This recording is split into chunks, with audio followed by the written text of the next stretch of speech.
Hello, welcome back to the shop. Today we are going to take a look at the Craftsman powered screwdriver. And I find this thing pretty fascinating because it is about the size of a standard screwdriver. A lot of times powered screwdrivers are quite a bit bulkier than a regular screwdriver. So I'm really curious to see what kind of torque this thing might have and how it stacks up to other powered screwdrivers. So let's get this thing open and check it out. Okay, so here's what it comes with. We have the screwdriver itself. We have two sets of bits. And interestingly, they have this little holder for the bits, but they're not the same length holders. Not quite sure why they wouldn't just include two of the same. But anyway, it comes with two holders. Comes with a micro USB charger. So this is not USB-C, it's micro. That's okay. C just seems to hold up a little bit better than micro. And then the tool itself, this thing is not that bulky. It's about normal size. We have your USB micro charging port right here,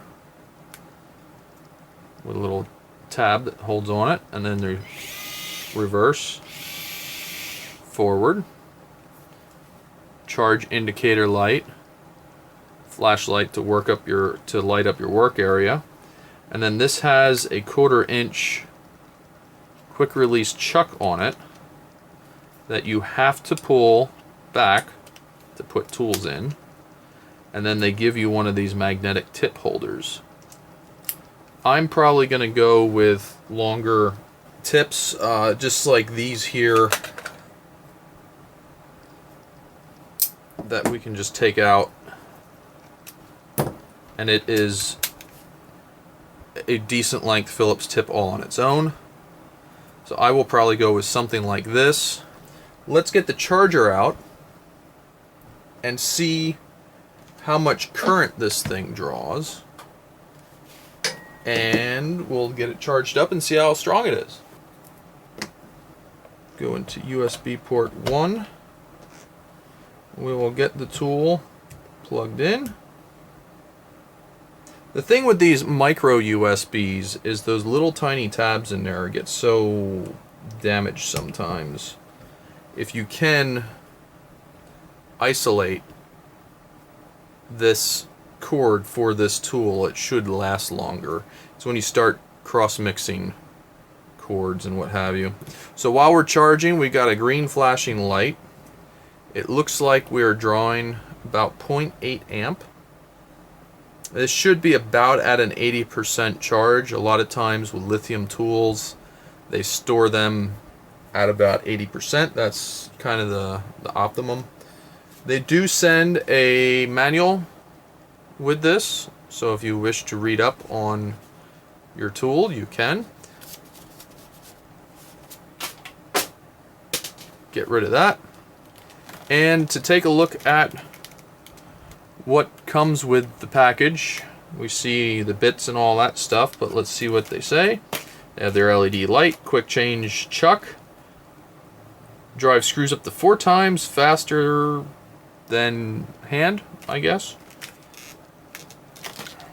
It says it's 20-piece screwdriver and all the other things. And this thing is made in Taiwan. So it's 4 volts. They're claiming 300 RPM. No load speed. We'll check that. It does say it's micro USB charging and LED charge indicator. So far everything's checking out, but we will check that 300 RPM once this thing's fully charged. Okay, so this thing had a chance to charge. The way this works, when it is charged, you get a green flashing light, and it's all charged up. So what we have here is when you run it, you get a green solid light telling you that its charge is good, and as it dies, it'll go to yellow and then to red, telling you that you'll need to charge it. One nice feature that this thing has is if you bump either forward or reverse, the lights stay on for a period of time, which is nice. You know, you can get into stuff and have some light to work. And if you're not on the trigger or the button, as it were, the lights stay lit, allowing you to see things. So let's get something going here that we can see RPM. So we have a socket adapter, kind of comically large for this thing, but that's it's okay. And what we're going to do is we're going to run it in forward, and we're going to see how fast it goes, and then we'll run it in reverse. It's claiming 300 RPM, I believe. So let's see what we get. There we go.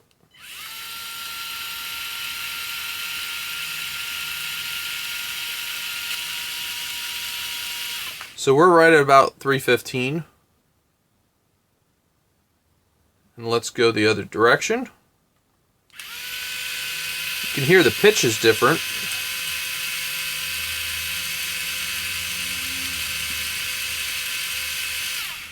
And we're right around 340 we saw there. So it's definitely faster in reverse than it is in forward. And if we look here at the label, I did notice that this thing was consistently drawing about 0.65 as it was charging. So that is accurate, saying how much it will draw.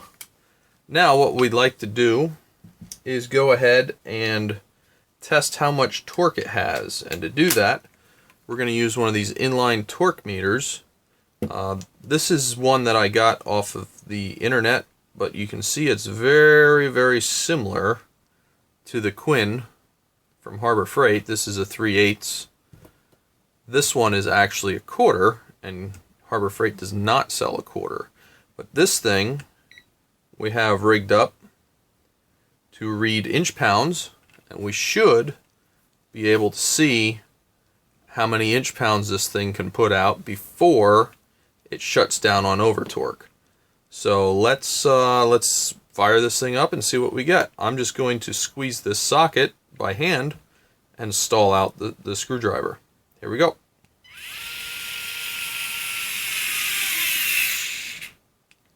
So we stalled it out. We got 7. It should reset, but we'll just do this to be sure. Here we go. We'll do that same test again.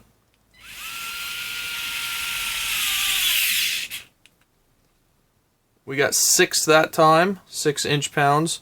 So it's just somewhere between 6 and 7. Let's do a reverse test. Rebooted, there we go. Here we go, reverse.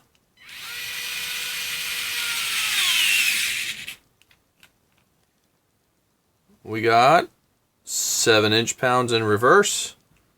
We'll do the same test again.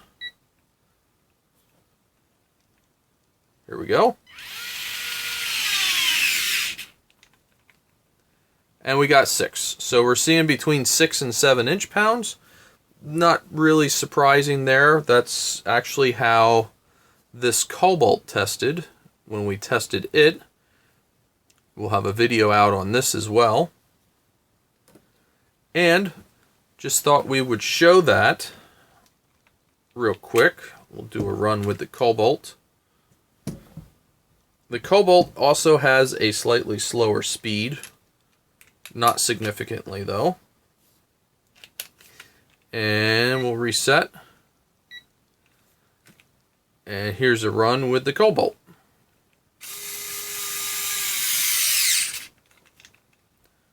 So we got 7 in forward.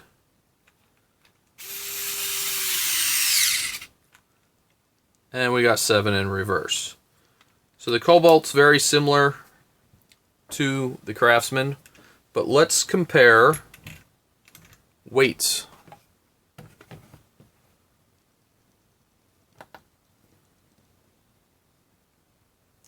So the Cobalt weighs in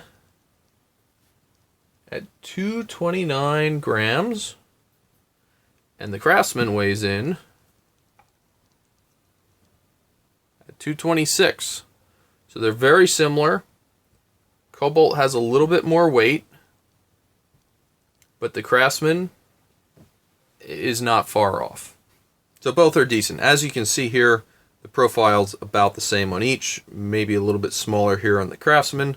If we look at the caliper here, the Cobalt comes in at a diameter of almost exactly 1.5 inches, and the Craftsman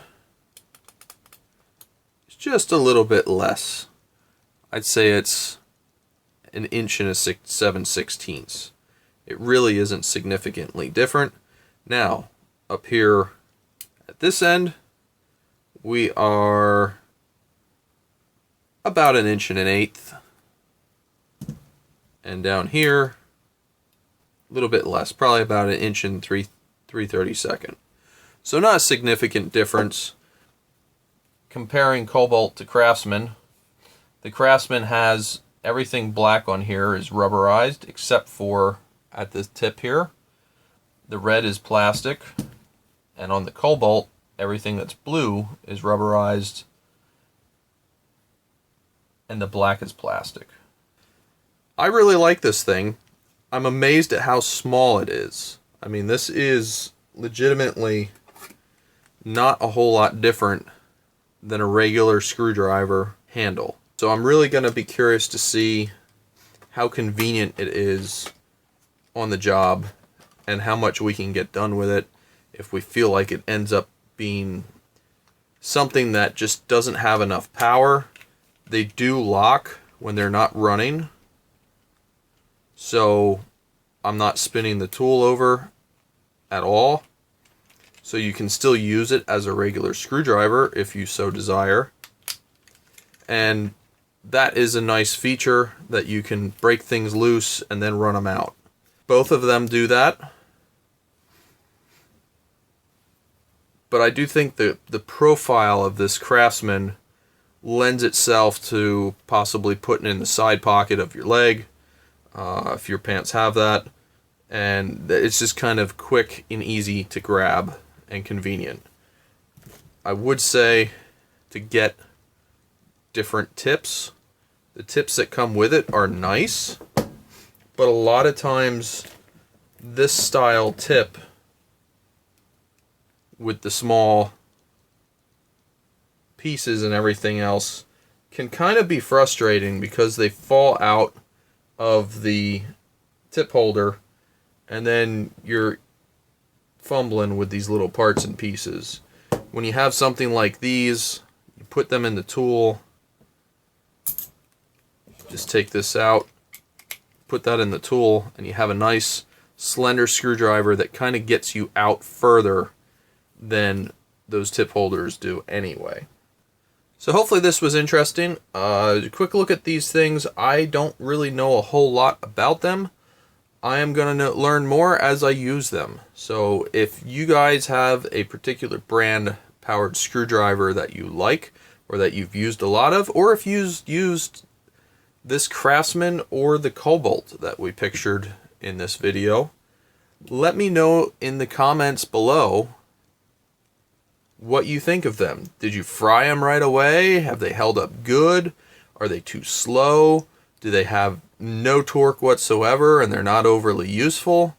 Let me know. I want to know, because this stuff I think is really nice because you can use it to kind of save on the hands, so you're not doing this so much and making the old carpal tunnels so angry. So let me know in the comments, and we'll try and revisit this in future and see how these things hold up and if they're worthwhile or if they're not. So as always, thanks for watching. Have a great day.